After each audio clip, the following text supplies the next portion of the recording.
38. The first discourse to the householder Ugga. Thus have I heard. At one time, the Buddha was at Vesali, staying in the great forest. At that time, the householder Ugga, who was waited on only by women, went out of Vesali followed by all his women and, part-way between Vesali and the great forest, enjoyed himself like a king with his concubines.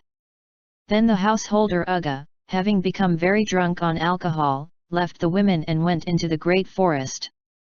The householder Ugga, very drunk on alcohol, saw from afar the world-honored one, among the trees of the forest, dignified and beautiful, like the moon amidst the stars, with radiant aura, shining like a golden mountain, endowed with majestic appearance and lofty dignity, with sense faculties calm, free of obstruction, accomplished and disciplined, with his mind calm and quiet. On seeing the Buddha, the householder Ugga sobered up instantly. And, having sobered up, he approached the Buddha. Paying respect with his head at the Buddha's feet, he sat down to one side. Then the world-honored one taught him the Dharma, exhorted, encouraged, and delighted him. Having with countless skillful means taught Ugga the Dharma, having exhorted, encouraged, and delighted him, he did as all Buddhas do when first teaching the true Dharma to delight their hearers.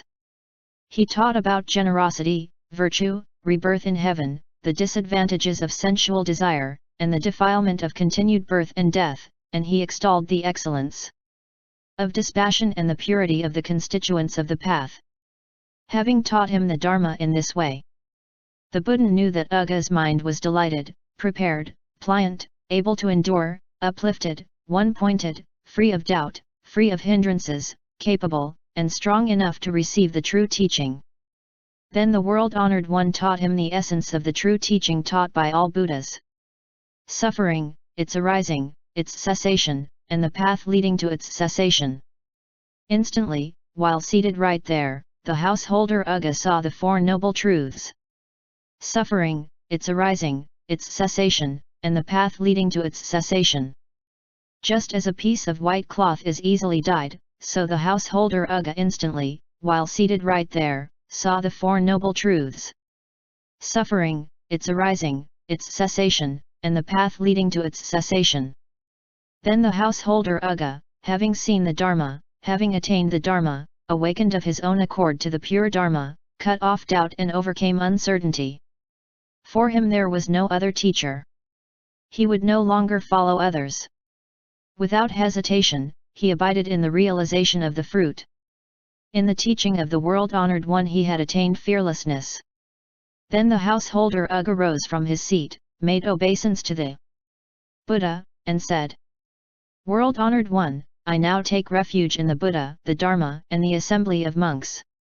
May the world-honored one accept me as a lay follower. From this day forth I take refuge in the Triple Gem until the end of my life. World-honored one, from this day forth, I vow to follow the world-honored one, lead a life of celibacy, and keep the 5 precepts for the rest of my life." Having vowed to follow the world-honored one, lead a life of celibacy, and keep the 5 precepts for the rest of his life, the householder Ugga paid respect with his head at the Buddha's feet, circumambulated him 3 times, and departed.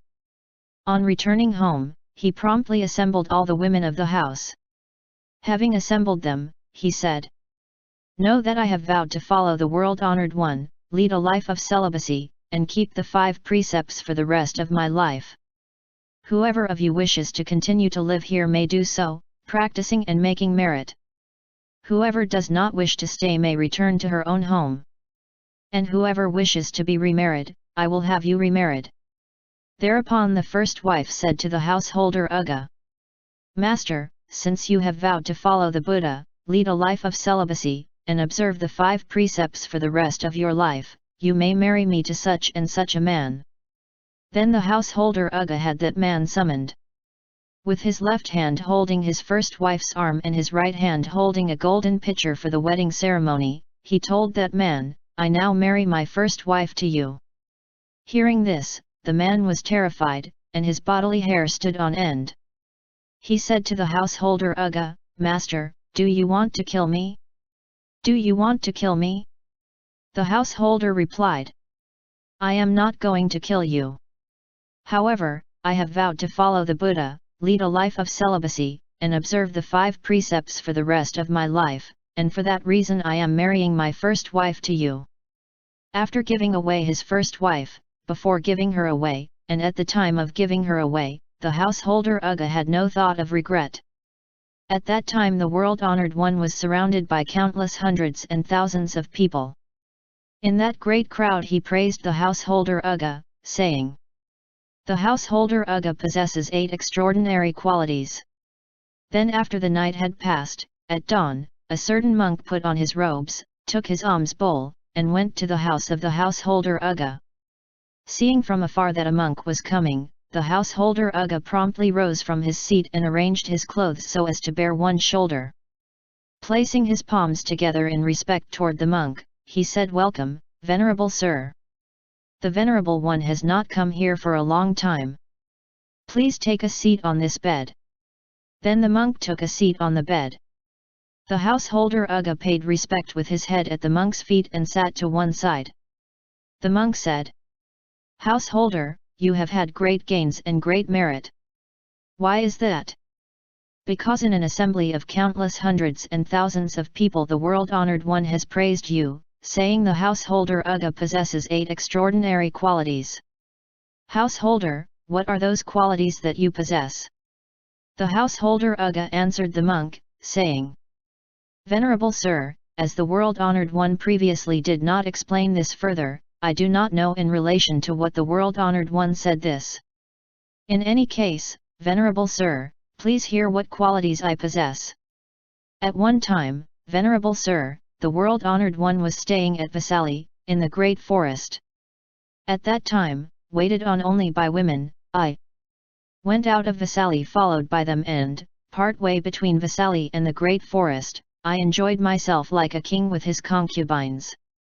At that time, Venerable Sir, I was very drunk on alcohol. I left the women and went into the great forest. At that time, Venerable Sir, very drunk on alcohol, I saw from afar the world-honored one. Among the trees of the forest, dignified and beautiful, like the moon amid the stars, with radiant aura, shining like a golden mountain, endowed with handsome appearance and lofty dignity, with sense faculties calm, free of obstruction, accomplished and disciplined, with his mind calm and quiet. On seeing the Buddha, I sobered up instantly. Venerable Sir, I possess this quality. The monk spoke in praise, Householder, it is most wonderful, most remarkable that you possess this quality. The householder Ugga said, Venerable Sir, I possess not only this quality. Moreover, Venerable Sir, having sobered up, I approached the Buddha. Paying respect with my head at the Buddha's feet, I sat to one side. Then the world-honored one taught me the Dharma, exhorted, encouraged, and delighted me. Having with countless skillful means taught me the Dharma, having exhorted, encouraged, and delighted me, he did as all Buddhas do when first teaching the true Dharma to delight their hearers. He taught me about generosity, virtue, rebirth in heaven, the disadvantages of sensual desire, and the defilement of continued birth and death, extolling the excellence of dispassion and the purity of the constituents of the path. Having taught me the Dharma in this way, the Buddha knew that my mind was delighted, prepared, pliant, able to endure, uplifted, one-pointed, free of doubt, free of hindrances, capable, and strong enough to receive the true teaching. Then the world-honored one taught me the essence of the true teaching taught by all Buddhas. Suffering, its arising, its cessation, and the path leading to its cessation. Instantly, while sitting right there, I saw the 4 noble truths, namely, suffering, its arising, its cessation, and the path leading to its cessation. Just as a piece of white cloth is easily dyed, so, Venerable Sir, I instantly, while sitting right there, saw the 4 noble truths, namely, suffering, its arising, its cessation, and the path leading to its cessation. Venerable Sir, I possess this quality. The monk spoke in praise, Householder, it is most wonderful, most remarkable that you possess this quality. The householder Ugga continued. Venerable Sir, I possess not only this quality. Moreover, Venerable Sir, having seen the Dharma, having attained the Dharma, I awakened on my own to the pure Dharma, cut off doubt, and overcame uncertainty. For me there was no other teacher. I would no longer follow others. Without hesitation, I abided in the realization of the fruit. In the teaching of the world-honored one I had attained fearlessness.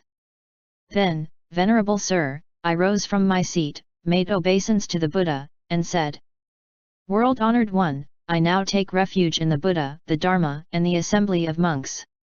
May the world-honored one accept me as a lay follower. From this day forth I take refuge in the Triple Gem until the end of my life. World-honored one, from this day forth, I vow to follow the world-honored one, lead a life of celibacy, and observe the 5 precepts for the rest of my life. Venerable Sir, given that I vowed to follow the world-honored one, lead a life of celibacy, and observe the 5 precepts for the rest of my life, and, to my knowledge, have never broken those precepts, I possess this quality, Venerable Sir. The monk spoke in praise, Householder, it is most wonderful, most remarkable that you possess this quality. The householder Ugga continued. Venerable Sir, I possess not only this quality. Moreover, having vowed to follow the world-honored one, lead a life of celibacy, and observe the 5 precepts for the rest of my life, I paid respect with my head at the Buddha's feet, circumambulated him 3 times, and departed. On returning home, I assembled all the women of the house. Having assembled them, I said, Know that I have vowed to follow the world-honored one, lead a life of celibacy, and observe the 5 precepts for the rest of my life. Whoever of you wishes to continue to live here may do so, practicing generosity and making merit. Whoever does not wish to stay may return to her own home. And whoever wishes to be remarried, I will have her remarried. Thereupon my first wife said to me, Master, since you have vowed to follow the Buddha, lead a life of celibacy, and observe the 5 precepts for the rest of your life, you may marry me to such and such a man. Then, Venerable Sir, I promptly had that man summoned. With my left hand holding my first wife's arm and my right hand holding a golden pitcher, I told that man, I now marry my first wife to you. Hearing this, the man was terrified, and his bodily hair stood on end. He said to me, Master, do you want to kill me? Do you want to kill me? Venerable Sir, I said to him, I am not going to kill you. However, I have vowed to follow the Buddha, lead a life of celibacy, and observe the 5 precepts for the rest of my life, and for that reason I marry my first wife to you. Venerable Sir, after giving away my first wife, before giving her away, and at the time of giving her away, I had no thought of regret. Venerable Sir, I possess this quality. The monk spoke in praise, Householder, it is most wonderful, most remarkable that you possess this quality. The householder Ugga continued. Venerable Sir, I possess not only this quality. Moreover, Venerable Sir, when I visit a monastic dwelling, as soon as I see a monk I make obeisance to him. If he is practicing walking meditation, I follow him in practicing walking meditation. If he is seated, then I sit to one side and, having sat down, I listen to the Dharma. That Venerable one teaches the Dharma to me and I also in turn teach the Dharma to that Venerable 1. That Venerable one asks me questions and I also ask him questions. That Venerable one answers me and I also answer him. Venerable Sir, I do not recall ever having looked down on any monk, whether he is a junior monk, one of middle rank, or an elder. Venerable Sir, I possess this quality. The monk spoke in praise, Householder, it is most wonderful, most remarkable that you possess this quality. The householder Ugga continued. Venerable Sir, I possess not only this quality. Moreover, Venerable Sir, when I make offerings to the assembly of monks, a deity in the sky informs me thus. Householder. This one is an arahant. This one is on the path to arahantship. This one is a non-returner. This one is on the path to non-returning. This one is a once returner, this one is on the path to once returning, this one is a stream enterer, this one is on the path to stream entry, this one is diligent, this one is not diligent. However, Venerable Sir, I do not recall that, when making offerings to the assembly of monks, I have ever discriminated among them. Venerable Sir, I possess this quality.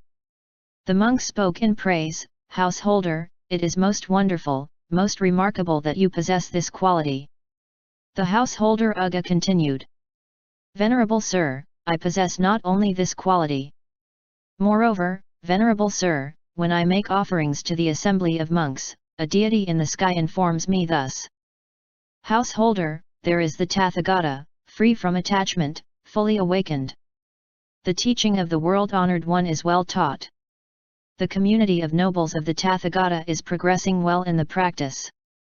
Venerable Sir, not out of faith in that deity's words, nor out of delight in his words, nor because of having heard it from him, but instead by my own purified knowledge I know. The Tathagata is one who is free from attachment, fully awakened. The teaching of the world-honored one is well taught. The community of nobles of the Tathagata is progressing well in the practice. Venerable Sir, I possess this quality. The monk spoke in praise, Householder, it is most wonderful, most remarkable that you possess this quality. The householder Ugga continued. Venerable Sir, I possess not only this quality. Moreover, Venerable Sir, those 5 lower fetters that the Buddha has declared, namely sensual desire, hatred, view of a self, clinging to precepts, and doubt, I have seen that of these 5, which could bind me to returning to this world and entering a womb, not a single one has not been eradicated. Venerable Sir, I possess this quality. The monk spoke in praise, Householder, it is most wonderful, most remarkable that you possess this quality. The householder Ugga said to the monk, May the Venerable One please take his meal here. For the householder Ugga's sake, the monk accepted the invitation by remaining silent. Understanding that the monk had accepted the invitation by remaining silent, the householder Ugga rose from his seat, and personally prepared water for washing. With his own hands he prepared assorted pure and tasty dishes to eat, savor, and digest, making sure there was enough to eat. After the monk had finished eating, put aside his bowl, and washed his hands, Ugga took a low seat and sat to one side to listen to the Dharma. The monk taught the householder the Dharma, exhorted, encouraged, and delighted him. Having, with countless skillful means, taught him the Dharma, having exhorted, encouraged, and delighted him, the monk rose from his seat and departed. He approached the Buddha. Paying respect with his head at the Buddha's feet, he sat down to one side and reported in detail the conversation he had had with the householder Ugga. Then the world-honored one told the monks, it was for this reason that I praised the householder Ugga, for possessing 8 extraordinary qualities. This is what the Buddha said. Having heard the Buddha's words, the monks were delighted and remembered them well.